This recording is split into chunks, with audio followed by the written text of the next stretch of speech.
জুলাই গণঅভ্যুত্থানের পরিচিত মুখ শরীফ ওসমান হাদী সম্প্রতি দিনে দুপুরে আততায়ীর গুলিতে গুরুতর আহত অবস্থায় চিকিৎসাধীন রয়েছেন। আল্লাহ তাকে নেক হায়াত দান করুন। সব মানুষেরই কম বেশি শত্রু আছে। বলা হয় ভালো মানুষের শত্রু আরও বেশি। জীবনে উন্নতির সঙ্গে সঙ্গে বাড়ে শত্রুর সংখ্যা। বন্ধুর বেশেও আসে শত্রু, কেউ গোপনে আবার কেউ প্রকাশ্যে শত্রুতায় লিপ্ত হয়।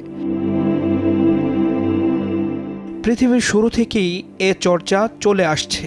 তবে শত্রুর ক্ষতি থেকে বাঁচার উপায়ও আছে।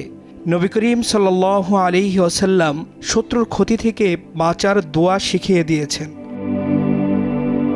আবু দাউদ শরীফে বিখ্যাত সাহাবী হযরত আবু মুসা আশআরী রাদিয়াল্লাহু তাআলা আনহুর বয়ানে এসেছে, নবীজি সাল্লাল্লাহু আলাইহি ওয়াসাল্লাম যখন কোনো গোত্র বা মানুষের ব্যাপারে ভীত হলে এ দোয়াটি পড়তেন, আল্লাহুম্মা ইন্না নাজআলুকা ফি নুহুরিহিম ওয়া নাউযু বিকা মিন শুরুরিহিম।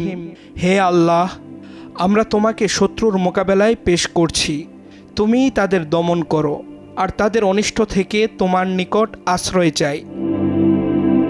এছাড়াও রয়েছে আরও একটি ছোট আমল, এতে শত্রু থেকে সম্পূর্ণরূপে মুক্তি লাভ করা যায়। আল্লাহুম্মা মুনজিলাল কিতাব সারিআল হিসাব মুজরিয়াস সাহাব হাজিমাল আহজাব আহজিমহুম ওয়া জালজিলহুম।